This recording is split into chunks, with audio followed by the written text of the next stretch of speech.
So here we are about to take a look at Stephen Macrow's Heroes and Villains effect. It's super clever, it's easy to do, and it leaves you with lots of presentational options. We're going to cover those in a moment. But first, let's take a look at the cards and how it actually works.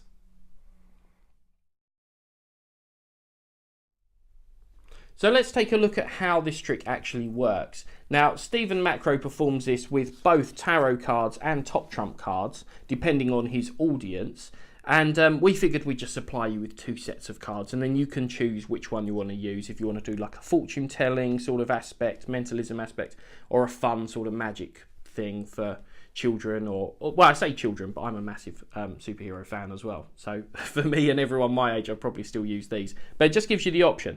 Now, both sets of cards are supplied, and both are prepared slightly differently. So the secret to this trick is that in the tarot version that you've got, one of the cards is what we call a key card, and it's actually prepared so that you can tell it apart from the others, but with no printed marks. And in this case, you'll have 4 as well. You'll have 1 of each suit. You'll have a Pentacles, a Swords, a Wands, and a Cups. And it will be the Swords card that is prepared, and it's prepared by these corners. Diagonally sort of set corners, top left and bottom right, are rounded to a different sort of diameter to the other corners. So you can see that there and that there, hopefully, the difference between those corners. Now, it's one of those things that when you first look at the cards, you won't notice it at all. You can have people examine the cards and they won't see anything. But when you know what it is, it seems really obvious. But just have confidence and try the trick out a few times and you'll see that no one spots these. Even if you literally hand them to a spectator and say, there's something wrong with these cards, I want you to examine them. They literally will not see the corner. They'd be too busy looking at the patterns on the back. So we're going to use that one card as the secret for the whole thing. We're going to be able to keep track of the spectator's chosen card and reveal it, and we'll cover that in a moment.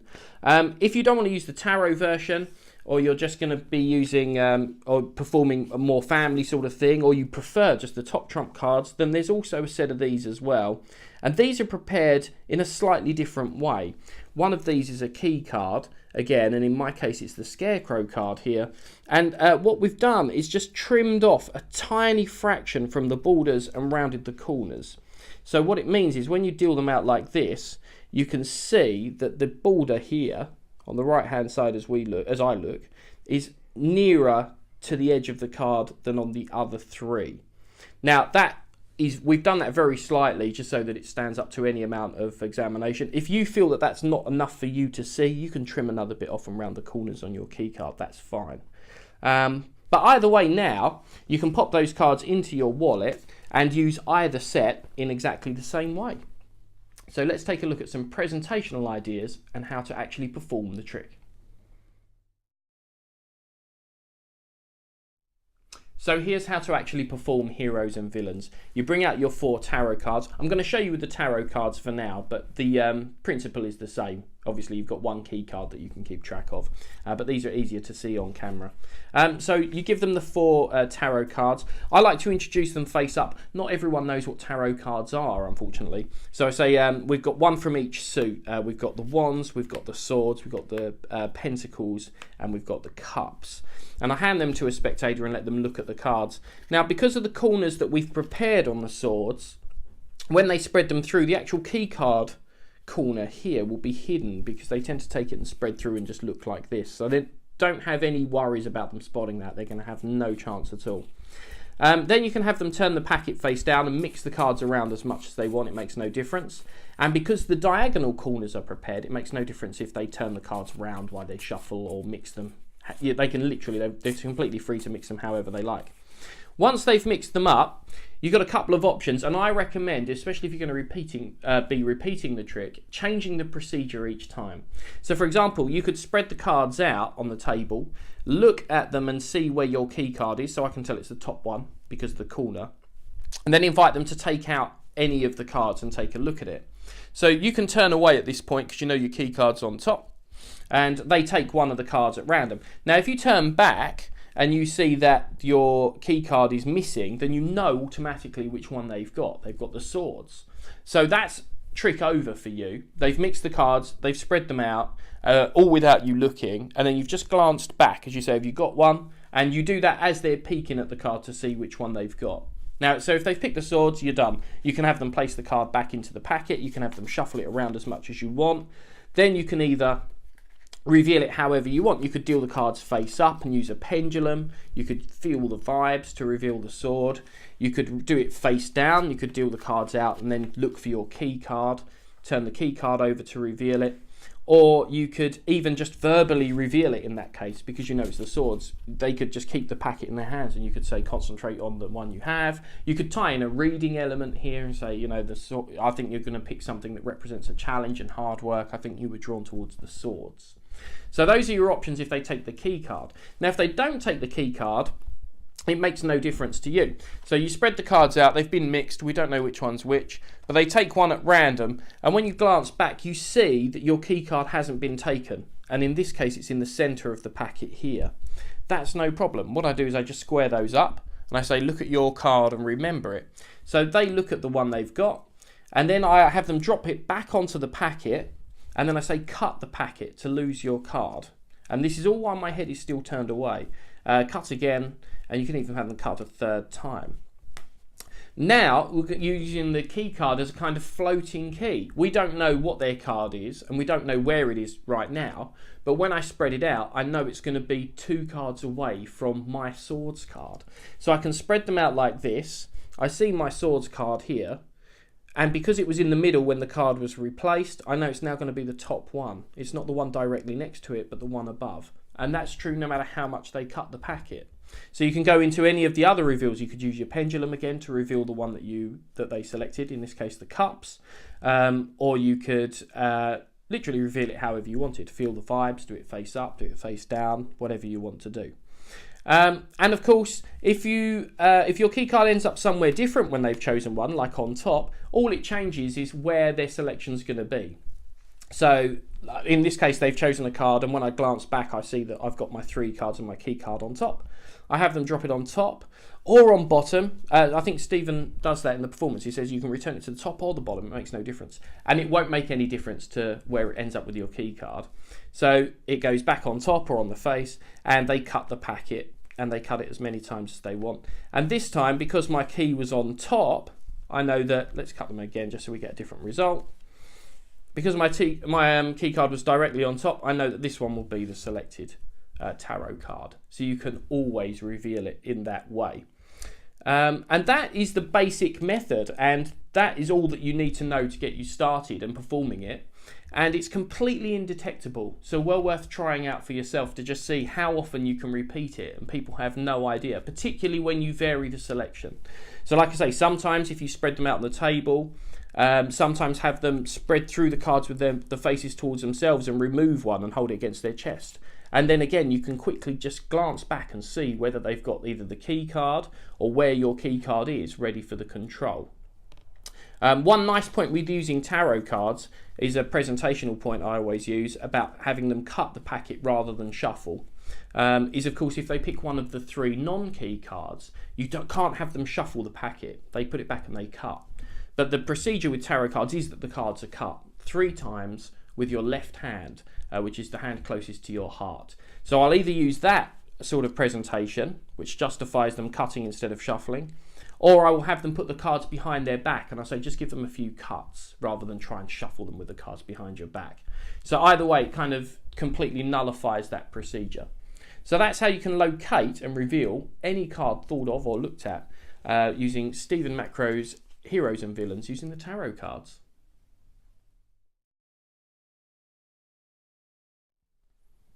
So let's take a look at what you can do to sort of mix things up a bit. So let's say you've had cards chosen in different ways, like sometimes you've been holding the spread and sometimes they've been on the table and sometimes the spectator's been looking through them. And sometimes they're choosing the key card, sometimes they're not choosing the key card. So that means sometimes they can freely shuffle and sometimes they have to cut.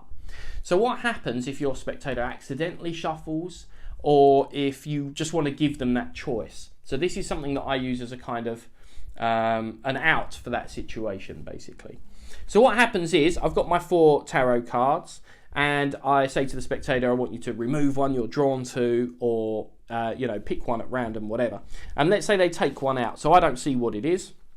But when I glance back as they're looking at it, say, take a look at it, don't let me see it. I just glance back and I see my key card is still here. So I know the swords hasn't been selected. Of course, if the swords has been selected, then it's completely free. They can shuffle, you can reveal it, no problem. But in this case, I look back and the swords isn't there. So they haven't taken the swords, I know that.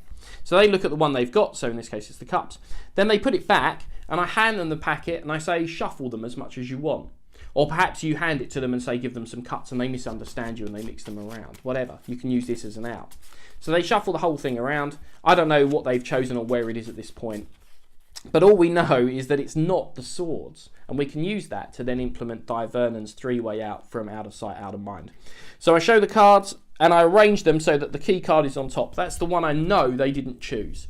For the other three, that are all possibilities, I'm going to use a three-way out. Okay, so I wave my hand over the packet mysteriously, as I say, I'm picking up the vibes or trying to sense what hero they've chosen or whatever. If you're using the other set of cards, make the pattern work for you. And I pick up the top card and I put it in my left hand. I know they've not chosen that, so I don't pay any attention to it.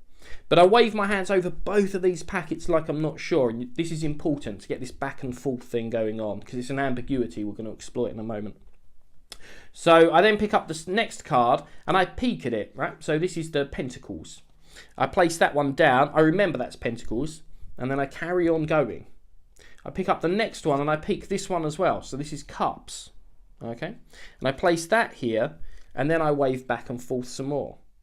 Then I say, I think I've got it. What did you choose? Now we're set up for a three-way out. If they say Cups, which is what they had in the example, you just turn over the top card.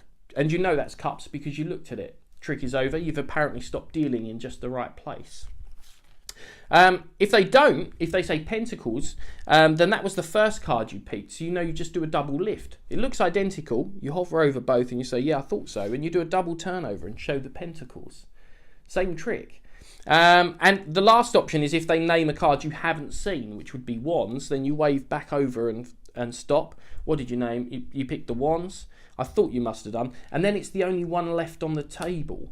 So either way, it feels like that's the end of the trick, especially when you've tied it in with other performances. But that just covers you if either a spectator mixes the cards accidentally or if you want to introduce another layer of freedom into your performances.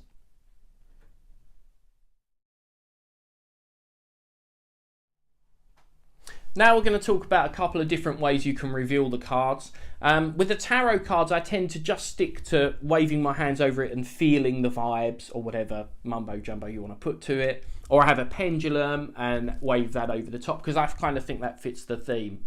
With the superhero cards, I play around with some more sort of magic revelations because it's less, I'm not trying to tie in any readings or new age goings on. This, any trick with top trumps is going to be fun. So so there's a couple of revelations.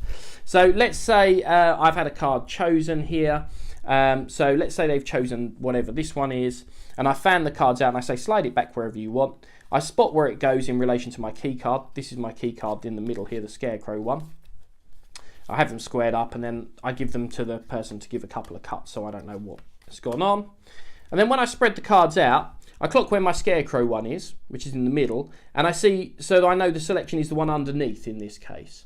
So as the selection is third, and whenever the selection is third, I have a set sequence that I do, which I'll show you now. Okay, so I say, I'll do the performance first. I'll say, let me see if I can work out what hero you got. I don't think you were drawn to the Harlequin. Let me do them this way around so you can see them as well. I don't think you chose Harlequin. Then we've got Lois Lane. I don't think you went for Lois Lane. And I don't think you went for the Penguin. So by process of elimination, I must have it here. What did you choose? Then, of course, they say Lois Lane. You say, I never miss. And you show the right card. And this is such a great kicker sort of way to end the trick because they think it's gone wrong. So what happens with that is the card starts off third. So you can cut it there if you want after they've mixed, but I tend to just peek it. And if it's third, I do this.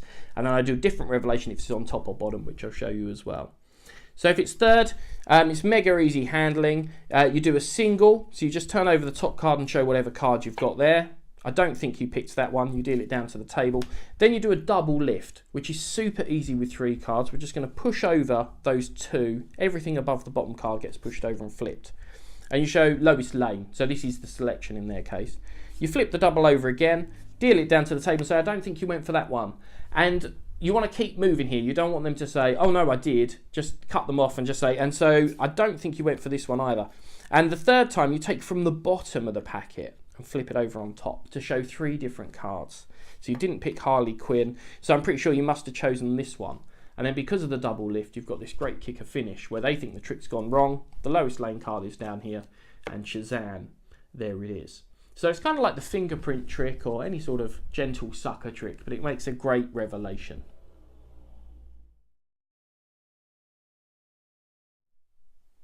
So let me show you another revelation that I use if the top trump card that they've chosen ends up on the top or the bottom. It's the same revelation, but you just change which way up the packet goes. And again, this makes a really great impression. It's an old thing. Don't dismiss it just because it's an old magician thing that we all know. For laymen, it's great.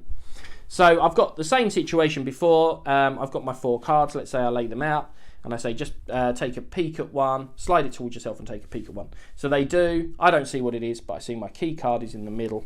So I square those up. And I say, drop it back on top, give it a couple of cuts. So they're mixing the card in, right? I might then take these back, spread them out, and I see, because my key card is on the bottom here, I know that their selection is going to be the one directly, 2 above, because my key card was in the middle.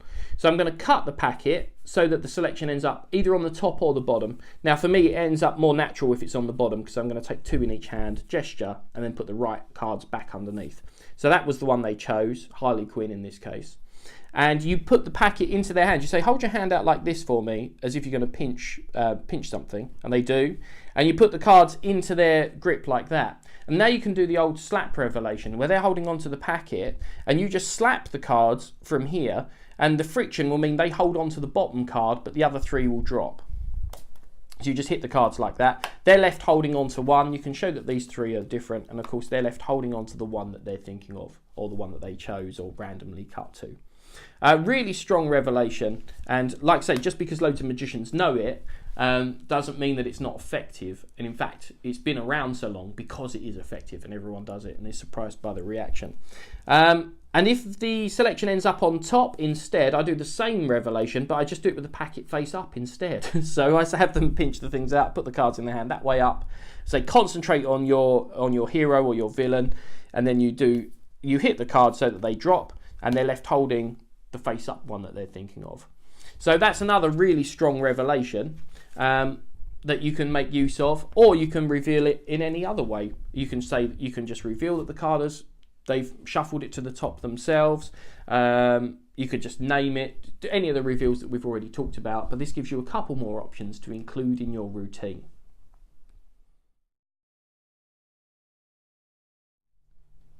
So there you go. I hope you've enjoyed Stephen Macrow's Heroes and Villains trick. Many thanks to Stephen for letting us put it out through Kaymar Magic. I think it's a great trick to have in your pocket or wallet and bust out anytime, anywhere.